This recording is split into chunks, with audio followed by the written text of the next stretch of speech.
Apakah Tuhan itu ada? Ataukah hanya sebuah dongengan belaka? Hantu, hantu, hantu, hantu, hantu, hantu. Di mana Tuhan itu? Nggak ada Tuhan. Mari kita uji.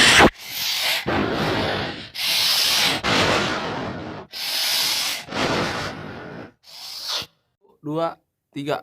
Oke, mantap. Putar dulu, yuk. Wanjay. Atur posisi dulu. Atur posisi.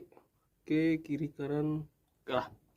Oke, waktu saya masih kecil, sering banget tuh bersama teman-teman ngucapin begini. Hantu, hantu, hantu, hantu, hantu, hantu. Gimana nih yang bener? Oke, canda-canda. Ini cuma masih kecil dulu, ngingetin masa kecil dulu. Sering banget tuh nyamain kata Tuhan sama hantu. Di mana Tuhan itu? Nggak ada Tuhan. Begitulah ajakan seorang teman ketika saya sedang duduk di suatu tongkrongan. Tongkrongan waktu saya masih di kampus dulu. Oh iya, salam. Perkembangan zaman makin kita rasakan, semakin berkembang setiap harinya. Dulu yang tidak ada, sekarang menjadi ada. Dan dulu yang tidak diketahui kebenarannya, dan sekarang udah terjawab. Dulu nenek kita beranggapan bahwa besi jarum itu tidak akan pernah bisa terapung di atas air. Sekarang besi-besi dengan berat berkian-kian ton itu bisa terbang mengudara, mengantarkan kita kemana-mana dari kota ke kota. Di mana dua benda keren ini yang kita kenal dengan kapal dan pesawat terbang. Wow, luar biasa.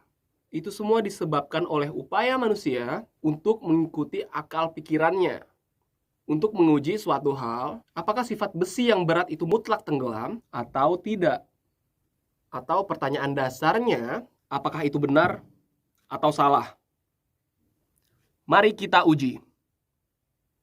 Pengujian hal itu adalah upaya manusia dalam pengembangan sains untuk kebutuhan manusia yang didasari oleh akal sehat. Dan pastinya kalau kita bicara tentang akal sehat, maka akan didasari oleh pola pikir yang sering disebut dengan filsafat. Apaan itu, Bang? Untuk informasi, filsafat yang saya kutip dari toko... Anjir, hampir nyebut merek, efek kebanyakan check out nih. Saya kutip dari toko... Wikipedia, filsafat secara harafiah berasal dari kata philo dan sophia, yang bermakna pecinta kebijaksanaan. Wis, maknanya gokil banget ya. Di mana filsafat adalah kajian masalah mendasar dan umum tentang persoalan seperti eksistensi, pengetahuan, nilai, akal, pikiran, dan bahasa. Ribet kali Bang, nggak ngerti. Simpelnya aja Bang, gimana simpelnya?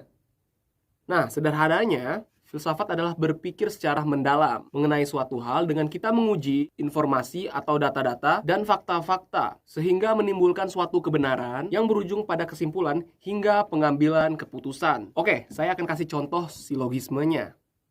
Makhluk hidup pasti makan. Jika saya manusia, pasti saya makan karena manusia adalah makhluk hidup. Nah, dari silogisme tadi akhirnya saya berujung pada pengambilan keputusan bahwa saya tidak akan bisa hidup tanpa makan karena saya manusia. Dan silogisme tadi karena makhluk hidup dan manusia itu pasti makan. Makhluk hidup pasti makan dan manusia adalah salah satu makhluk hidup yang pastinya pasti makan, kayak gitu. Nah, orang-orang filsafat menggunakan logika berpikir seperti itu untuk tuntunan hidupnya dan terus dikembangkan sehingga menjadi rumit dan semakin kompleks. Nah, di sini ada topik menarik, di mana hal ini menjadi pertanyaan besar bagi orang-orang yang berpikir kritis, yang mendasar untuk berpikir filosofis. Apakah Tuhan itu ada? Ataukah hanya sebuah dongengan belaka? Oke, sekarang kita bedah dulu. Orang filsafat itu sifatnya gimana sih? Oke, orang filsafat itu sifatnya logis dan berdasarkan fakta dan data. Mereka akan percaya pada seseorang apabila informasi yang disampaikan disertai dengan data dan fakta yang teruji kebenarannya. Orang filsafat itu tidak melihat orangnya, tapi melihat apa yang disampaikan oleh orang tersebut. Misalnya, yang mau menyampaikannya presiden, kepala suku, dosen, dan orang-orang yang ditinggikan di masyarakat, ataupun yang menyampaikannya adalah rakyat biasa, mereka tidak melihatnya, tapi mereka melihat objeknya, bukan subjeknya. Karena mereka mengukur suatu kualitas itu dari informasi yang disampaikan oleh seseorang. Cenderung objektif. Jadi kayak benda-benda mistis kayak jenglot-jenglotan, bambu temuruas, dan hal-hal seperti itu cenderung tidak dipercayai oleh orang yang berpikir filosofis. Karena menurut mereka, persyaratan hal tersebut untuk bisa dipercaya tidak teruji kebenarannya. Apalagi di balik itu semua, ada orang yang mencari keuntungan dari hasil jual beli barang-barang yang dianggap memiliki kekuatan magic, yang ternyata itu hanya bohongan belaka, tipu daya, tipu muslihat, tipu-tipu. Nah, itu nambah sebel aja orang-orang berpikir filosofis kalau melihat hal-hal seperti itu. Nah, karena hal-hal yang mereka pikirkan terus mereka gali, akhirnya berujung dengan pertanyaan, apakah Tuhan itu ada? Setiap agama pasti meyakini Tuhan itu ada. Kristen, Hindu, Buddha, Konghucu, Islam, dan kepercayaan lainnya. Adanya bumi karena ada penciptanya. Penciptanya mana? Oke, saya akan ilustrasikan dan logikakan. Di sini ada dua tokoh. Yang pertama, tokoh A sebagai sang pencipta. Yang kedua, tokoh B sebagai sang pencari Tuhan atau pencari kebenaran. Nah, kasusnya gini, si B itu melihat suatu meja yang sangat bagus. Dan si B mengambil kesimpulan, meja ini ada karena ada yang membuatnya. Karena meja ini bagus dan cantik, si B berusaha untuk mencari keberadaan A selaku pencipta meja cantik tersebut.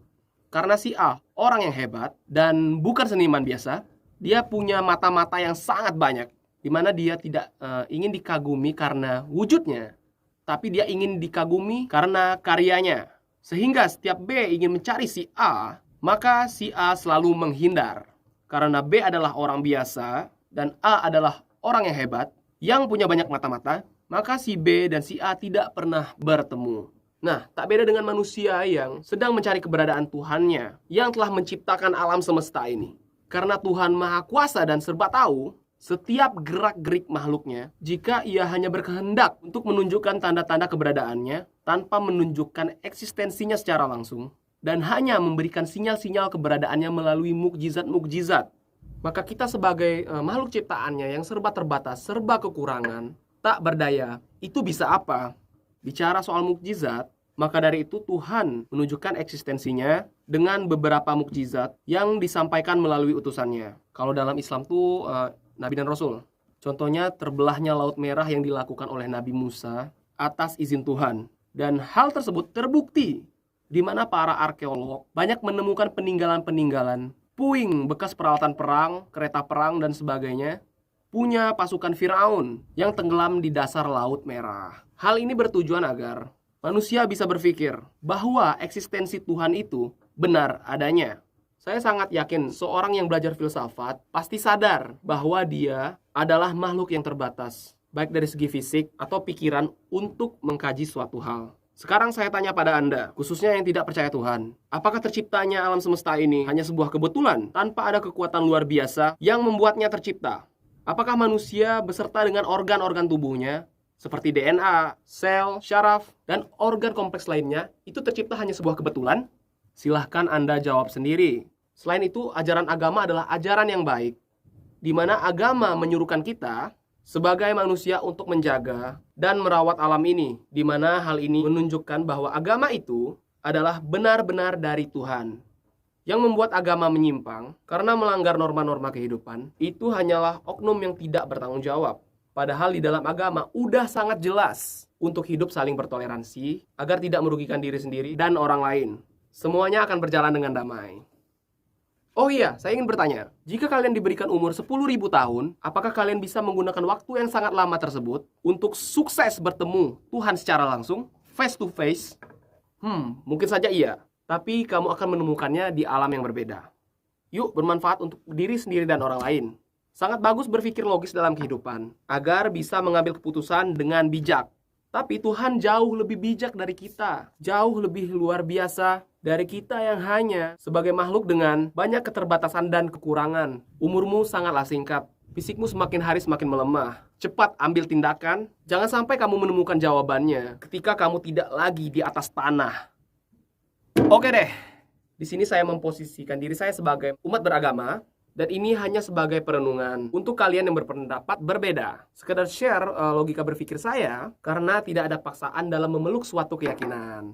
Yang salah adalah merasa diri kita yang paling benar, sehingga menutup mata dan telinga kita terhadap suatu pandangan, dan menyalahkan orang lain karena memiliki sudut pandang yang berbeda. Apalagi sampai kita memaksakan untuk mengikuti suatu keyakinan yang kita anut. Jangan sampai. Pesan juga buat teman-teman yang berpikir kritis, coba deh renungkan kembali. Jangan sampai yang kita anggap menyangkal pendapat orang itu adalah sebuah kemajuan, yang ternyata itu hanyalah sebuah kemunduran.